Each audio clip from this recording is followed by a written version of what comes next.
Unexpected encounters. The rain drummed against the roof of the concert hall, a steady rhythm accompanying the final notes of Naomi Fletcher's audition. Her bow glided across the violin strings with precision and passion that belied her exhaustion. 27 years old, with auburn hair pulled into a practical bun and dark circles beneath her hazel eyes, Naomi poured everything into this performance, her last chance before rent was due. "Thank you, Ms. Fletcher. We'll be in touch," said the conductor, his expression unreadable. Naomi nodded, carefully placing her violin, her grandmother's treasured gift, into its worn case. This was her third audition this week, and likely her third rejection. The Philadelphia Symphony Orchestra was prestigious, but desperate times called for desperate measures. Outside, the downpour had intensified. Naomi tucked her violin case under her coat and sprinted toward the subway entrance. Her phone buzzed, a text from her roommate. "Sorry now, can't cover you this month." Moving in with Derek, fantastic. Now she was about to be homeless too. Head down against the rain, Naomi didn't see the sleek black car until she collided with its opening door. Her violin case clattered to the wet pavement as she stumbled backward. "I'm so sorry," she gasped, lunging for her instrument. A tall figure emerged from the car. "Are you all right?" Naomi barely registered the deep voice as she frantically opened the case, checking for damage. The violin appeared intact, but the bow had snapped clean in two.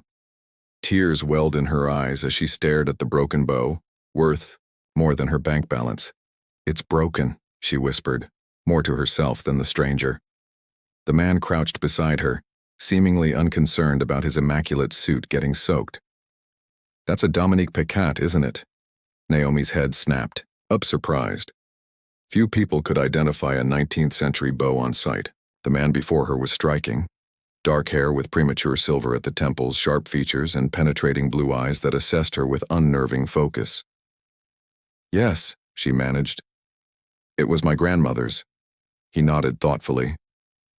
"I'm Ethan Kingsford. Let me replace it." The name registered instantly. Ethan Kingsford, founder of Kingsford Technologies, worth billions and notoriously private. His face occasionally graced business magazines, always with the same steely expression he wore now. "I can't accept that," Naomi said reflexively. "These cost thousands. I'm aware of their value." A ghost of a smile flickered across his face. "I collect them." Before she could protest further, a security guard approached. "Mr. Kingsford, we need to proceed to your meeting." Ethan stood, offering Naomi his hand. "You're a violinist." "Trying to be," she admitted, accepting his help despite herself. "Were you auditioning?" He gestured toward the concert hall. Naomi nodded, suddenly conscious of her drenched appearance. "Not successfully, I suspect." Something indefinable shifted in his expression. "Play for me." "Excuse me?" "Tomorrow. My foundation is hosting a charity event. Our string quartet lost a violinist. $400 for one evening's work, plus," he glanced at the broken bow, "a replacement for that." Naomi blinked, certain she had misheard. "You don't even know if I'm any good." Ethan Kingsford's expression remained impassive, but his eyes held an unexpected warmth. "I heard you playing Through the Doors earlier. Brahms's Violin Concerto in D major. You have an unusual interpretation." He handed her a business card, the embossed logo catching the streetlight. 7 o'clock. The address is on the card. Ask for Jasmine Reynolds, my event coordinator." Before Naomi could respond, he was sliding back into his car, leaving her stunned on the rainy sidewalk. She glanced down at the card in her trembling fingers, then at her broken bow. What choice did she have? Her rent was due, her roommate was leaving, and her last hope of steady orchestra work was fading. One evening playing for the mysterious Billionaire's charity event couldn't hurt. Naomi had no idea that this moment, this chance collision in the rain, would be the first note in a symphony that would change both their lives forever. Walls of glass, the Kingsford Foundation headquarters loomed over the Philadelphia skyline, a gleaming tower of steel and glass that seemed to touch the clouds. Naomi clutched her violin case tightly as she approached the security desk, feeling distinctly out of place in her only formal black dress, purchased second-hand years ago. "Naomi Fletcher for Jasmine Reynolds," she announced, trying to project confidence she didn't feel, regarding tonight's charity event. The security guard checked his tablet. "Ms. Reynolds is expecting you. 65th floor." The elevator ascended silently, its glass walls offering a dizzying view of the city below. Naomi's stomach knotted. With each passing floor, not from the height, but from the growing awareness that she was entering a world far removed from her own. When the doors opened, she was greeted by a striking woman with cropped silver hair and impeccable posture. "Ms. Fletcher, I'm Jasmine Reynolds. You're cutting it close. The event begins in an hour." "I'm sorry, the subway. No matter, follow me." Jasmine led Naomi through a labyrinth of corridors to a preparation room where 3 other musicians were warming up. "This is our quartet for tonight. Daniel, Olivia, and Rachel. Meet Naomi, your last-minute first violin."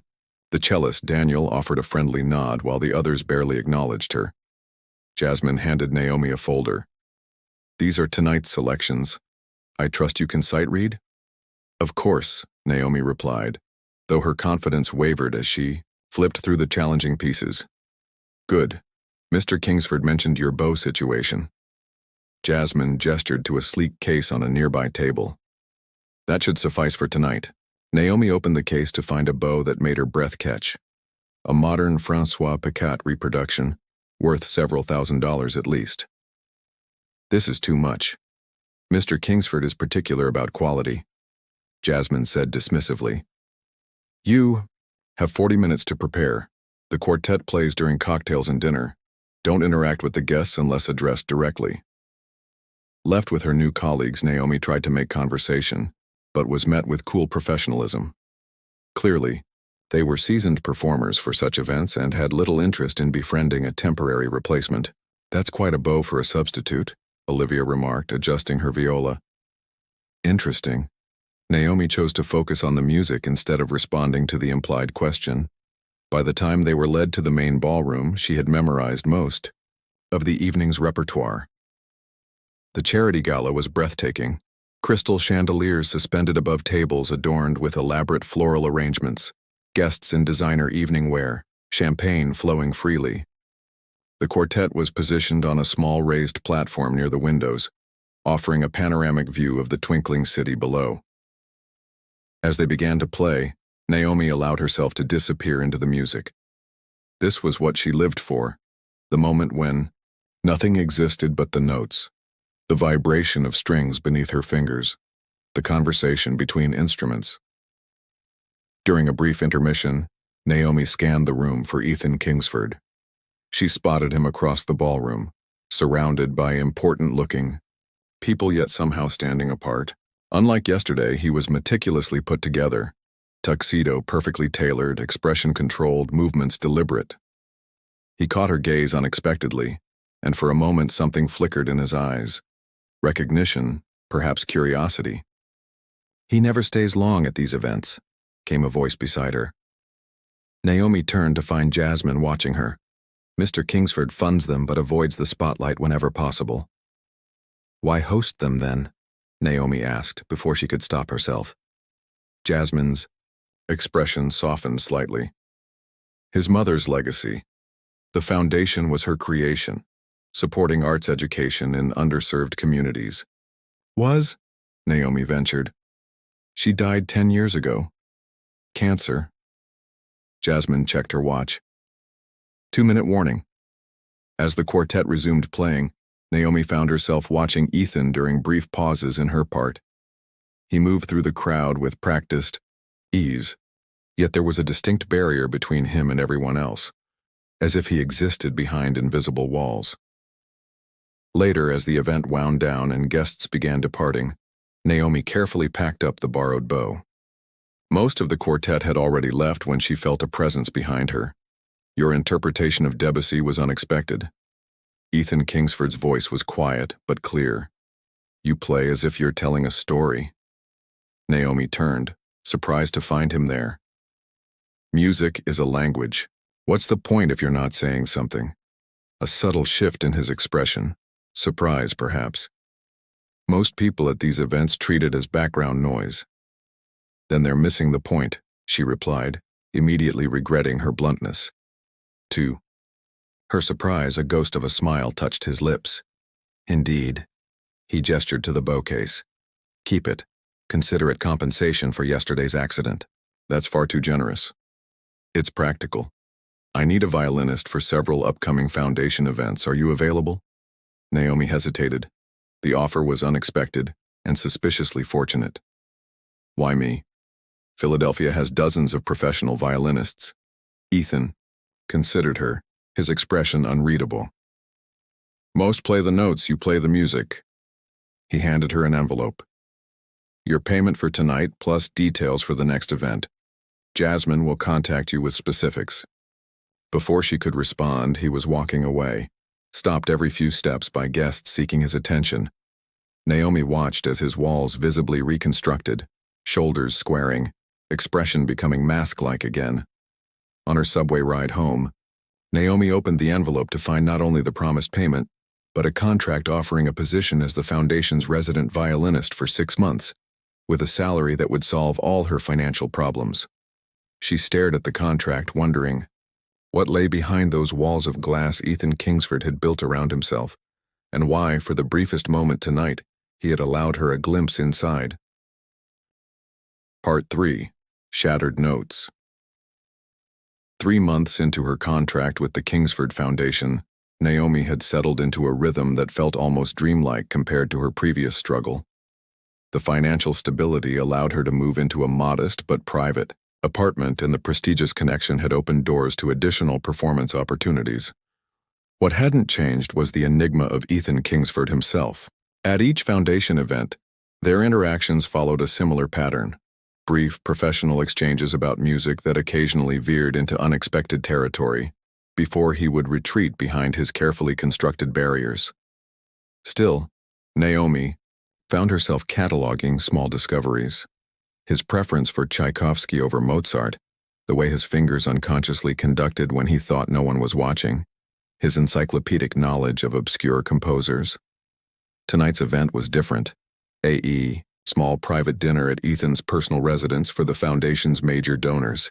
The invitation to perform solo had come directly from him, delivered by a typically efficient but unusually hesitant Jasmine. He never hosts at his home, Jasmine had explained. This is unprecedented. Naomi stood now at the entrance to Ethan's penthouse, her violin case clutched like a shield. The space was stunning but austere. Floor-to-ceiling windows offering a panoramic view of the city, minimalist furniture in muted tones, and walls adorned with a carefully curated collection of artwork. What surprised her most were the instruments: a gleaming grand piano in the corner, violins displayed in climate-controlled cases, and what appeared to be a rare cello positioned near the windows. You approve of my collection? Ethan's voice came from behind her. Naomi turned to find him more casually dressed than she'd ever seen him. Dark trousers and a charcoal sweater that softened his usual imposing presence. They're beautiful, she replied, but instruments are meant to be played, not displayed. Something flickered in his eyes, amusement perhaps. A valid criticism. The Stradivarius is played monthly by a conservatory professor to maintain its condition. And the others? A slight pause. They're waiting for the right musicians. There was an undercurrent to his words that Naomi couldn't quite decipher. Before she could respond, Jasmine appeared to usher her to the performance area, a small space near the piano with perfect acoustics. The dinner proceeded elegantly, with 12 distinguished guests engaged in polite conversation. Naomi played during cocktails, a selection of pieces she had chosen herself at Ethan's request. She noticed him watching her during a particularly challenging Paganini caprice, his expression inscrutable. During dinner, Naomi was surprised to find herself seated at the table rather than dismissed after her performance. Even more surprising was her placement beside Ethan himself. The conversation flowed around topics of philanthropy and arts education, with occasional questions directed her way about her musical background. Ms. Fletcher came to our attention through a fortuitous accident, Ethan explained, When a guest inquired about their connection, sometimes the most valuable discoveries are unplanned. "How charmingly serendipitous," remarked an elegant older woman across the table. "Rather like how you met Charlotte, isn't it, Ethan?" The temperature of the room seemed to drop instantly. Naomi felt Ethan stiffen beside her, his knuckles whitening around his water glass. "I don't believe the circumstances are comparable, Mrs. Whitmore," he replied, his voice controlled but cold. An uncomfortable silence descended until Jasmine smoothly redirected the conversation. For the remainder of dinner, Ethan was politely distant. The momentary warmth he had shown earlier completely vanished. After the guests departed, Naomi gathered her belongings, preparing to leave. She had nearly reached the elevator when Ethan's voice stopped her. "I apologize for Mrs. Whitmore's comment. It was inappropriate." Naomi turned to find him standing in the hallway, hands in pockets, expression guarded. "No apology necessary. It wasn't your fault." Nevertheless, he hesitated, then gestured toward the living room. "Would you stay for a moment? There's something I'd like to show you." Curiosity overrode her better judgment. Naomi followed him back to the main room, where he approached one of the display cases and carefully removed a violin. "This was my mother's," he said, handling it with reverence.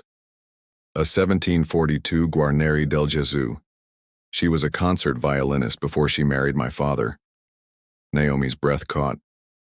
"May I?" He hesitated only briefly before placing it in her hands. The instrument was exquisite, its wood warm and alive with history. "Would you play something, anything you choose?" His request was quiet, almost vulnerable. Naomi raised the violin to her shoulder, feeling its perfect balance. She chose Bach's Chaconne from Partita No. 2, a piece that spoke of grief and transcendence.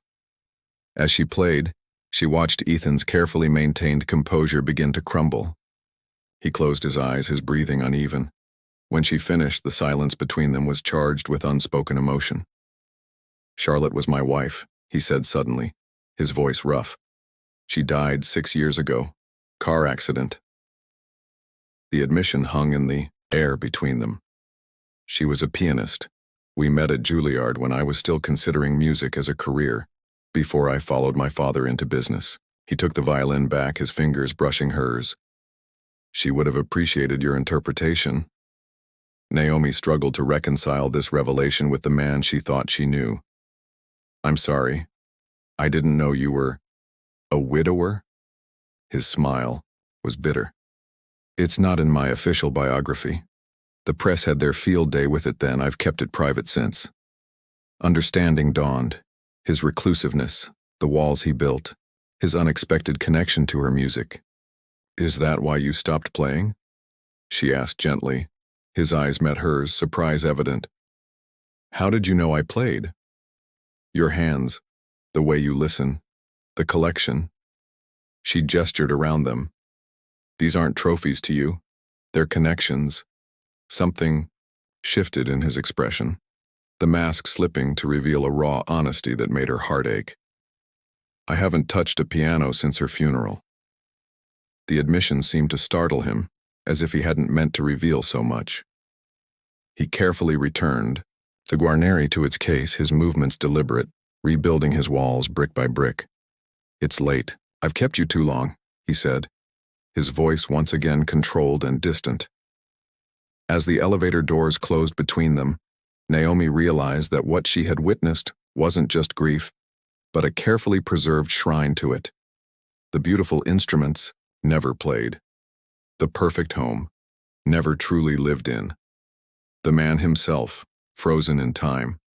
The notes of their connection had shattered tonight, revealing something far more complex than she had imagined, and far more fragile. Harmony and silence. 2 weeks passed without contact from the Kingsford Foundation. Naomi checked her email obsessively, waiting for Jasmine's usual detailed instructions for the next event, but her inbox remained stubbornly empty.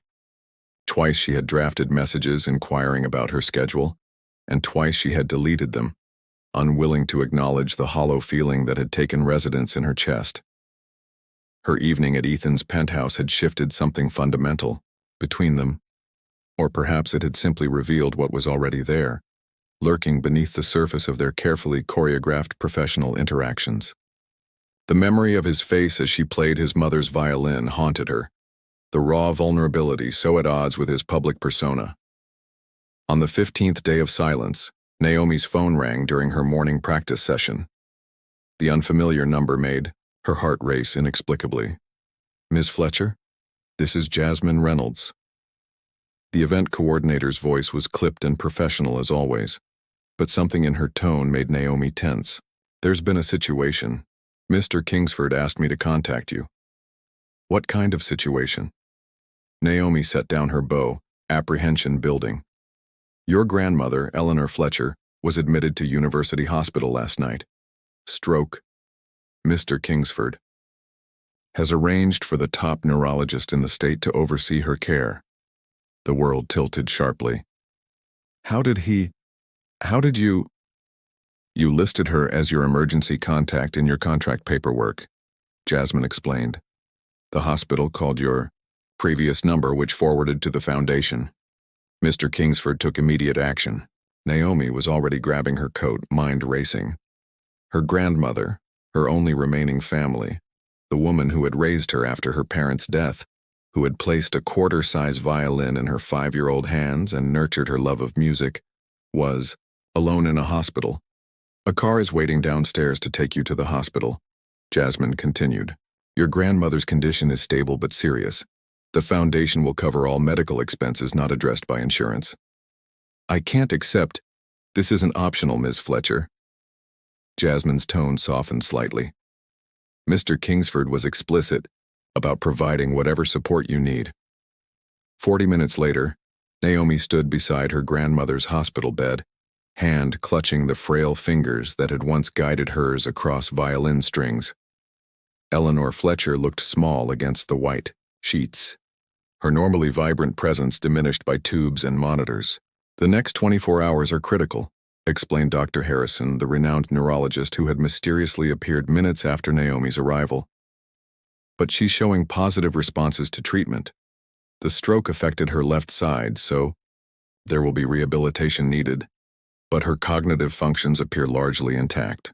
Naomi nodded numbly, overwhelmed by the clinical assessment of the woman who had been her anchor in the world. "When will she wake up?" "Soon, we hope. Talk to her. Familiar voices often help." The doctor checked the monitors once more. "I'll return in an hour. The nurses know how to reach me if anything changes." Left alone with the rhythmic beeping of machines, Naomi pulled a chair close to the bed and began to speak softly, telling her grandmother about the past months, the foundation position, the beautiful instruments she'd played, the mysterious billionaire who had unexpectedly changed their fortunes. Hours passed in this one-sided conversation. Nurses came and went. The sky outside darkened. Naomi refused offers of food, unable to consider leaving even for a moment. It was nearly midnight when she felt a presence in the doorway. Turning, she found Ethan standing there, his usual impeccable appearance replaced by uncharacteristic dishevelment. Tie loosened, hair slightly mussed, as if he'd been running his hands through it. "How is she?" he asked quietly. The simple question, laden with genuine concern, broke something in Naomi. Tears she had been holding back all day spilled over. "They say it's too soon to know for certain." Ethan stepped into the room, placing a paper bag on the side table. "You need to eat something. Hospital cafeteria food is abysmal, so I brought alternatives." The gesture was so unexpectedly thoughtful that Naomi found herself speechless. Ethan moved to the window, giving her space, his silhouette sharp against the city lights beyond. "Why are you doing this?" she finally asked. He remained facing the window. "I was in Tokyo when my mother had her first seizure. By the time I returned, she was unconscious. I never got to say goodbye." His voice was steady but held an undercurrent of old pain. No one should face this alone. "I listed Gran as my emergency contact," Naomi said, realization dawning. "The hospital wouldn't have called you directly." Ethan turned then, his expression unguarded in the dimly lit room. I set an alert for your name in the Foundation's communication system after our dinner. When the hospital message came through, I reacted. The admission hung between them, an acknowledgement that whatever existed between them had crossed beyond professional boundaries. Thank you, she said simply. He nodded once, then gestured to the violin case she had brought with her out of habit. Does she like music? She's the reason I play. She taught violin at the community center for 40 years. A small smile touched his lips. Then play for her now. Naomi hesitated. It's a hospital. There are rules. I spoke with the floor supervisor. They've made an exception. Of course they had. Ethan Kingsford's influence apparently extended everywhere. Naomi removed her violin, tightening her bow with trembling fingers. She chose a Brahms lullaby that her grandmother had taught her first, the melody simple but profound. As she played, Ethan moved to the chair on the opposite side of the bed, his presence solid and unexpectedly comforting. The notes filled the sterile room, transforming it into something intimate and sacred. Halfway through the piece, Naomi felt a slight pressure against her fingers, her grandmother's hand twitching in response to the familiar melody. Gran? She whispered, lowering the violin. Eleanor's eyelids fluttered, then opened slowly. Confusion crossed her features, followed by recognition. Her mouth worked silently for a moment before a hoarse whisper emerged. Finish. The piece. Tears, blurring her vision, Naomi raised the violin again and completed the lullaby, her heart soaring with each note. When she finished, she found both her grandmother and Ethan watching her, one with the love of a lifetime, the other with an expression she couldn't quite name, but that made her breath catch. Beautiful, Eleanor murmured, her speech slightly slurred but intelligible. Her gaze shifted to Ethan. Who's this handsome young man? Naomi saw color rise in Ethan's cheeks. A first. This is Mr. Kingsford, Gran. He's a friend. Ethan stood, approaching the bed with uncharacteristic hesitancy. It's a pleasure to meet you, Mrs. Fletcher. Your granddaughter is extraordinarily talented. Eleanor, the older woman corrected with a shadow of her usual spirit. And yes, she is, like her mother. Her eyes drifted closed again, the brief awakening having depleted her energy. Dr. Harrison returned, expressing pleased surprise at Eleanor's responsiveness. This is very encouraging. I'll order additional tests in the morning, but I'm optimistic about her recovery prospects. When the doctor left, Ethan touched Naomi's shoulder lightly. You should rest. I've arranged a room across the street at the hotel for you. I'll stay until you return. You don't have to. I know. His eyes met hers, steady and certain. I want to. In that moment, the walls between them seemed to dissolve completely. Without overthinking, Naomi rose on tiptoes and pressed a gentle kiss to his cheek. Thank you, she whispered against his skin. She felt rather than saw his sharp intake of breath, the momentary tension in his posture before he relaxed, his hand coming up to briefly touch her waist in a gesture that felt both protective and uncertain. When she pulled back, the look in his eyes made her heart stutter, wonder mixed with fear, as if he had unexpectedly found something precious and was terrified of losing it. Go rest, he said softly.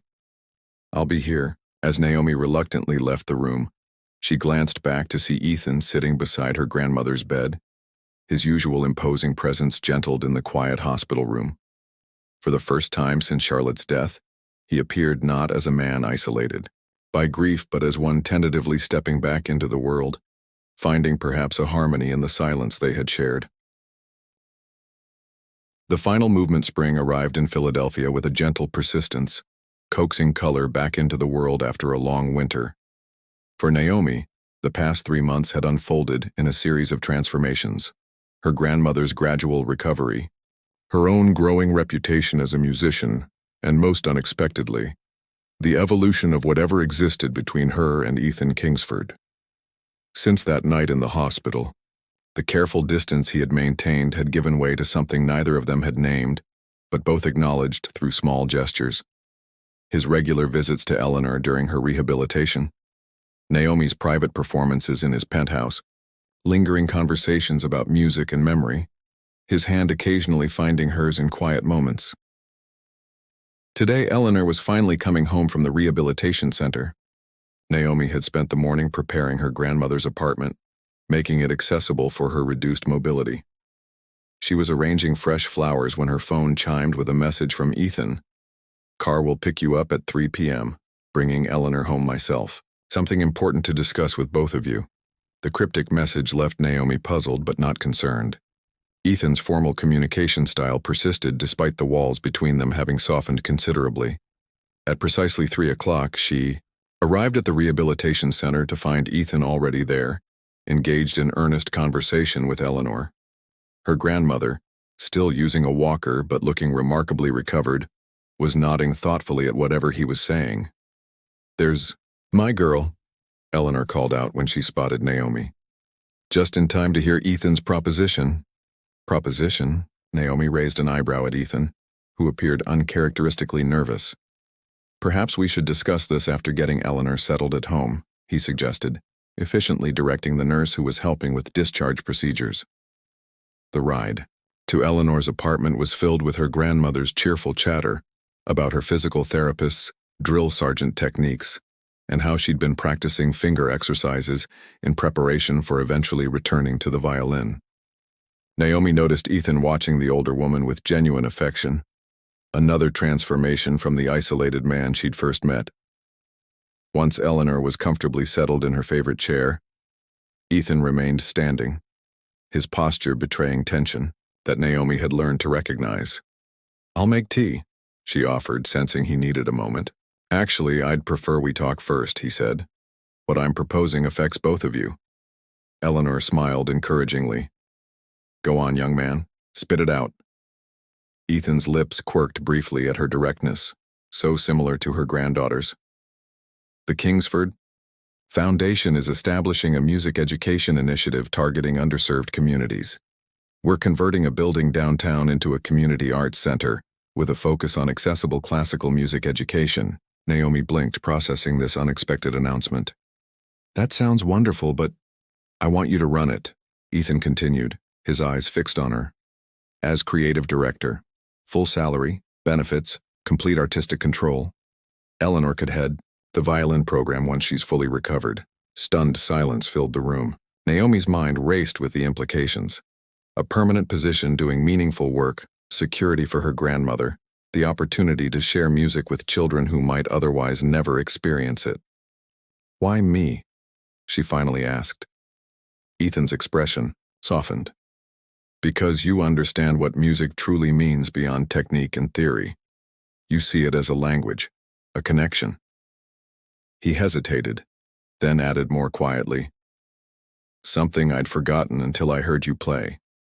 The weight of his words hung in the air between them. This wasn't merely a job offer, it was something far more personal. "It's a generous offer," Eleanor interjected, her perceptive gaze moving between them. "But I sense there's more you want to say, Ethan." He nodded, squaring his shoulders as if preparing for battle. "The Foundation's board of directors is concerned about my recent personal involvement in Foundation matters. They've called an emergency meeting for tomorrow. Hamilton Whitmore is leading an effort to have me removed as CEO." "What?" Naomi stood abruptly. "On what grounds?" "Emotional instability. Conflict of interest." A muscle twitched in his jaw. "Apparently, my attention to Eleanor's medical situation and my frequent presence at Foundation events featuring a certain violinist constitute concerning behavior patterns for a man of my position." "That's ridiculous," Naomi protested. "It's business," he replied evenly. "The Whitmore family has wanted control of the Foundation since my mother established it. Charlotte was Mrs. Whitmore's niece. They expected to maintain influence through our marriage. When Charlotte died and I withdrew from social circles, they lost their connection to Foundation decisions." Eleanor leaned forward. "And now they're using your relationship with Naomi to push you out?" Ethan's eyes met Naomi's. Yes. The simple admission that there was indeed a relationship between them significant enough to threaten his position made Naomi's heart race. "What will you do?" she asked quietly. "Fight, of course. The foundation was my mother's legacy. I won't let it become a Whitmore vanity project." His expression hardened briefly before softening again as he looked at her. "But I wanted you to hear about the Art Center from me directly, regardless of tomorrow's outcome. The funding is secure, separate from foundation politics. The position is yours if you want it." Eleanor cleared her throat. "Perhaps this old woman should rest while you two discuss the details. Naomi, help me to my room?" Once Eleanor was settled, Naomi returned to find Ethan standing by the window, tension evident in the set of his shoulders. Without hesitation, she moved to stand beside him, their reflections ghostly in the glass. "You should have told me sooner about the board's concerns," she said softly. "Would it have changed anything?" he asked, still facing the window. "No," she admitted. "But I might have been more careful for your sake." He turned to face her, his expression more open than she had ever seen it. "That's exactly why I didn't tell you. These past months, watching you play, talking about music, seeing you with Eleanor, it's been the first time since Charlotte died that I've felt—" He paused, searching for words. "Alive?" she offered. His smile was slight but genuine. "Yes, and I wasn't willing to sacrifice that to appease Hamilton Whitmore." Naomi took a deep breath. "The Art Center position, is it contingent on you remaining as CEO?" "No. As I said, the funding is secure, but—" He hesitated. "My continued involvement would be questionable if I'm removed from the foundation." Understanding dawned. "They're forcing you to choose between the foundation and me." "They think they are," he corrected. "But it's not a choice at all." Before she could respond, his phone rang, Jasmine's name flashing on the screen. His expression darkened as he answered, listening intently before responding with clipped instructions and ending the call. "The meeting's been moved up. Whitmore's called the board together tonight." His jaw tightened. "Apparently someone provided photographs of us at the hospital together." "I'm sorry," Naomi whispered, the weight of the situation settling heavily on her shoulders. Ethan shook his head. "Don't be. Not for a moment." He reached for her hand, his fingers entwining with hers. "Before I go, I need to ask you something. Anything. When this is over, regardless of the outcome, would you consider playing a duet with me?" The question was deceptively simple, but Naomi understood its profound significance. "You haven't touched a piano since Charlotte's funeral," she said softly. "It's time." His gaze held hers steadily. "Charlotte loved music too much to have wanted it silenced in grief. It took meeting you to remember that." Naomi felt tears threatening. "What piece?" "Beethoven's Spring Sonata." His lips curved slightly. "New beginnings." He leaned down then, his free hand gently cupping her cheek, and kissed her with a tenderness that spoke volumes. When they parted, his eyes remained closed for a moment, as if memorizing the sensation. "I'll come find you when it's done," he promised. The foundation boardroom hummed with tense energy as Ethan entered, deliberately 10 minutes late. The 12 board members sat in uncomfortable silence, Hamilton Whitmore's expression smug at the head of the table opposite Ethan's empty chair. "How kind of you to join us, Ethan," Whitmore said, his tone patronizing. "We were just discussing the irregular allocation of foundation resources these past months." Ethan took his seat calmly. "I wasn't aware that providing medical care to a contractor's family member was irregular, Hamilton, especially when said contractor is central to our mission of musical education." "It's the personal nature of your involvement that concerns us," remarked another board member. "The foundation cannot function on emotional decisions." Ethan surveyed the room, noting which faces showed genuine concern versus those aligned with Whitmore's power play. "My mother established this foundation to make emotional connections through music, to touch lives, to remember that behind every policy decision are real people." "Your mother was a sentimentalist," Whitmore countered. "The foundation requires pragmatic leadership." "Like yours?" Ethan asked mildly. Let's be transparent, Hamilton. This isn't about my leadership. It's about your desire to redirect foundation funds toward your family's interests. Murmurs rippled through the room. Ethan placed a folder on the table. Before we vote, I'd like to distribute some information about the proposed Community Arts Center, a project that embodies my mother's original vision perfectly. As the board, members reviewed the detailed plans. Ethan continued, Ms. Fletcher has agreed to serve as creative director, bringing her considerable talent and teaching experience to benefit children who otherwise would never access such education. More special treatment, Whitmore scoffed. Actually, Ethan replied. The selection committee unanimously recommended her based on her qualifications, a committee you chair, Hamilton. Surprise flickered across Whitmore's face as Ethan pressed his advantage. The foundation was never meant to be a corporate entity divorced from human connection. If the board feels my leadership has become too personally invested, I understand. But before you vote, consider what my mother would have wanted for her legacy. The vote, when it came, was 7-5 in Ethan's favor, a narrow margin but sufficient. Whitmore left without a word, his defeat evident in the rigid set of his shoulders. As the boardroom emptied, Jasmine approached with a rare smile. Congratulations, though I suspect your victory has less to do with the Arts Center proposal and more to do with the fact that several board members have grandchildren who've been taught by Eleanor Fletcher over the years. Ethan raised an eyebrow. You might have mentioned that earlier. And rob you of the opportunity to fight for what matters? Jasmine's expression turned serious. It's good to see you caring about something again, Ethan. Someone.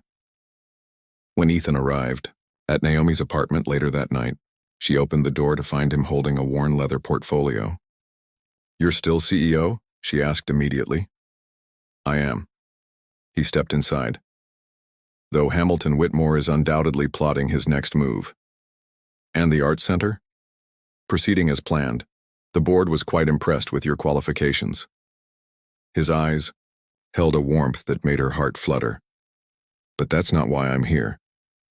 He opened the portfolio to reveal sheet music, Beethoven's Spring Sonata, the pages yellowed with age and marked with penciled notations in a delicate hand. Charlotte's copy, he explained. She would have wanted it played again. Naomi took the music reverently. Are you sure you're ready? No, he admitted with unexpected honesty. But I'm tired of living in silence. She led him to the small upright piano in the corner of her living room, nowhere near the quality he was accustomed to, but serviceable. Ethan sat tentatively on the bench, his fingers hovering over the keys for a long moment before he placed them in position. When he began to play, his touch was hesitant at first, then increasingly confident as muscle memory returned. Naomi raised her violin and joined him, their instruments conversing in Beethoven's hopeful melody. As they played, something profound passed between them. A recognition that life's most beautiful music often emerges from its deepest sorrows. That grief and joy can exist in the same movement. That endings sometimes become beginnings. The final notes lingered in the air between them, neither rushing to break the spell that had been woven. When Ethan finally looked up at her, his eyes were bright with unshed tears and something else. Hope, perhaps, or the quiet certainty that comes with finding one's way home after a long absence. I've been thinking about what to call the Art Center, he said softly. Naomi set down her violin, moving to sit beside him on the piano bench. What have you decided? The Eleanor Fletcher Center for Musical Connection. His hand found hers, their fingers intertwining naturally. If she approves, she'll be overwhelmed, Naomi replied, leaning her head against his shoulder. And you? He asked, his voice betraying a rare vulnerability. What do you think of this new composition we seem to be creating? Naomi smiled, turning to face him fully.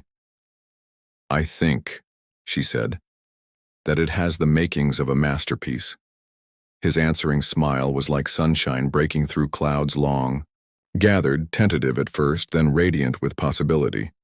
As he leaned down to kiss her, Naomi knew that whatever symphony lay ahead of them, with all its complex harmonies, unexpected key changes, and moments of discord, would be one worth playing, note by beautiful note, together.